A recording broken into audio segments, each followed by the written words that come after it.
Hyundai Exter S variant automatic ഓപ്ഷനാണ് നമ്മൾ ഇന്ന് പരിചയപ്പെടുന്നത്.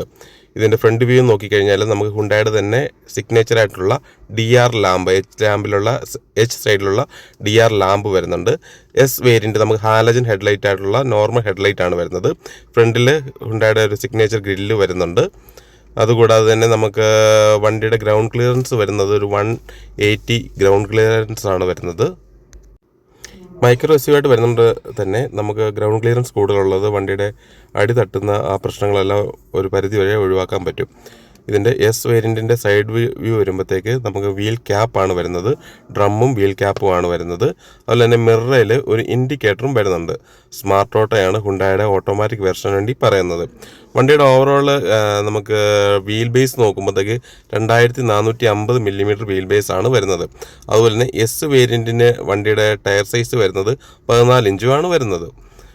ടോട്ടൽ ബാക്കിലെ മൈക്രോ ആൻറ്റിനയാണ് വരുന്നത്. സൈഡിൽ നമുക്ക് പില്ലറിൽ നമുക്കൊരു ബ്ലാക്ക് പോർഷൻ വരുന്നുണ്ട്. പിന്നെ ഫുള്ളായിട്ടുള്ളൊരു ബ്ലാക്ക് ഗ്ലാഡിങ് സൈഡിൽ കൊടുത്തിട്ടുണ്ട്. വണ്ടിയുടെ ഒരു SUV ലുക്ക് വരാൻ വേണ്ടിയിട്ടുള്ള ഒരു ഗ്ലാഡിങ് അവിടെ കൊടുത്തിട്ടുമുണ്ട്. ബാക്കിലും ഫ്രണ്ടിൽ ഇതുപോലെ തന്നെ ഒരു ബ്ലാക്ക് ടേപ്പ് പോലത്തെ ഒരു ഡിസൈനാണ് ബാക്ക് ഭാഗം കൊടുത്തിരിക്കുന്നത്. ബാക്കിലും ടെയിൽ ലാമ്പിൻ്റെ അവിടത്തും ഒരു എച്ചിൻ്റെ ഒരു സിഗ്നേച്ചർ പോലെ തന്നെ ഹ്യുണ്ടായുടെ സിഗ്നേച്ചർ പോലെ എച്ചിൻ്റെ ഇത് വരുന്നുണ്ട്. അതുപോലെ ഹൈ മൗണ്ടഡ് സ്റ്റോപ്പ് ലാമ്പും മേളിൽ വരുന്നുണ്ട്. ഹ്യുണ്ടായുടെ പുതിയ സിഗ്നേച്ചറായിട്ടുള്ള എംബ്ലം സ്റ്റൈലാണ് ഇപ്പോൾ വന്നിരിക്കുന്നത്. ഒരു ക്രോം ഫിനിഷ് ഇട്ടിട്ടുള്ള, ക്രോമല്ല ഒരു ഡാർക്ക് ക്രോം ആയിട്ടുള്ള വരുന്നതാണ്. എസ്റ്റർ എന്നുള്ള ബാഡ്ജിങ്ങും വരുന്നുണ്ട്. ഇത് ബാക്കിൽ സെൻസറും വരുന്നുണ്ട്. അത് എല്ലാ മോഡലിനും സെൻസറും എയർ ബാഗ് സ്റ്റാൻഡേർഡായിട്ട് വരുന്നതിൻ്റെ ഭാഗമായിട്ട് ഇതിനും ബാക്ക് സെൻസർ വരുന്നുണ്ട്. എക്സ്റ്ററിൽ ഓട്ടോമാറ്റിക് സ്റ്റാർട്ട് ചെയ്യുന്ന വേരിയൻ്റാണ് എസ് വേരിയൻറ്റ് വരുന്നത്. അത്യാവശ്യം മിനിമം റിക്വയർഡുള്ള എല്ലാ ഫീച്ചേഴ്സ് ഈ വണ്ടിയിലുണ്ട്. എസ്റ്റർ എസിൻ്റെ AMDയുടെ ഇൻറ്റീരിയൽ വരുമ്പോഴത്തേക്കും 4 ഡോറും പവർ വിൻഡോസ് വരുന്നുണ്ട്. അതുപോലെ തന്നെ നമുക്ക് മിറർ ഇലക്ട്രോണിക്കലി അഡ്ജസ്റ്റും ചെയ്യാൻ പറ്റും. അതുപോലെ ഇൻറ്റേർണലി ഫോൾഡ് ചെയ്യാനും പറ്റുന്ന ഓപ്ഷനാണ് വരുന്നത്. ഡ്രൈവർ സൈഡിലെ ഡോർ വരുമ്പോഴത്തേക്ക് ഓട്ടോ ഡൗൺ ഫെസിലിറ്റീസ് വരുന്നുണ്ട്. അതുപോലെ ട്രാക്ഷൻ കൺട്രോളായിട്ടുള്ള വെഹിക്കിൾ സ്റ്റെബിലിറ്റി മാനേജ്മെൻറ്റ് സിസ്റ്റം കാര്യങ്ങളെല്ലാം വരുന്നുണ്ട്. പിന്നെ നമുക്ക് വണ്ടി തന്നെ ഇൻറ്റീരിയലായിട്ട് ഇൻബിൽറ്റ് ആയിട്ട് തന്നെ സ്റ്റിയറിംഗ് കൺട്രോൾ വരുന്നുണ്ട്. വോയിസ് റെക്കഗ്നേഷൻ വരുന്നുണ്ട്. ബ്ലൂടൂത്തിൻ്റെ കൺട്രോൾസ് വരുന്നുണ്ട്. ക്ലസ്റ്ററിലെ കൺട്രോൾസ് എല്ലാം വരുന്നത് സ്വിച്ച് ബട്ടണായിട്ട് തന്നെ വരുന്നുണ്ട്. ക്ലസ്റ്ററിൻ്റെ അകത്ത് നമുക്ക് നോക്കിക്കഴിഞ്ഞാൽ അതിൻ്റെ ആവറേജ് ഫ്യൂവൽ മൈലേജ് വരുന്നത്, ടോട്ടൽ കിലോമീറ്റർ ഓടുന്നത്, ഡ്രൈവിൻ്റെ ട്രിപ്പ് മീറ്റർ വരുന്നുണ്ട്.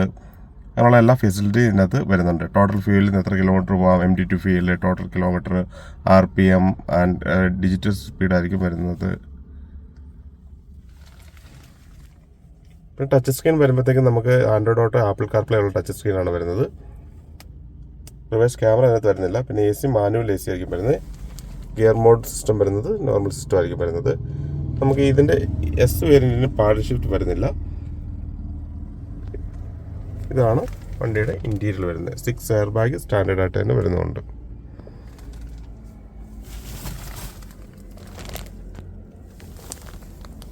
റിയർ AC വെൻറ്റും വരുന്നുണ്ട്. 3 പേർക്ക് കംഫർട്ടായിട്ട് ഇരിക്കാനുള്ള റിയർ സീറ്റാണ് വരുന്നത്. അതുപോലെ തന്നെ ബാക്കിൽ റിയർ AC വെൻറ്റും വരുന്നുണ്ട്. മൊബൈൽ ചാർജ് ചെയ്യാനുള്ള സോക്കറ്റും അതിനകത്ത് അവൈലബിൾ ആയിട്ട് വരുന്നുണ്ട്. ഇപ്പോൾ ഡിക്കി സ്പേസ് നോക്കുവാണെങ്കിൽ അത്യാവശ്യം ലാർജ് ആയിട്ടുള്ള ഒരു നമുക്ക് 2-3 പെട്ടികളൊക്കെ അത്യാവശ്യം വെക്കാവുന്ന രീതിയിലുള്ള ഒരു ഡിക്കി സ്പേസ് ആണ് വരുന്നത്. അത്യാവശ്യം നമുക്ക് ഈ സീറ്റ് നമുക്ക് ഫ്രണ്ടിലോട്ട് ഫോൾഡ് ചെയ്ത് കൂടുതൽ ലഗേജ് റൂമായിട്ട് യൂസ് ചെയ്യാനും പറ്റും. ഇതിൻ്റെ പ്രൈസും ബുക്കിംഗ് കോൺടാക്ട് ഡീറ്റെയിൽസും ഡിസ്ക്രിപ്ഷനിൽ കൊടുത്തേക്കാം.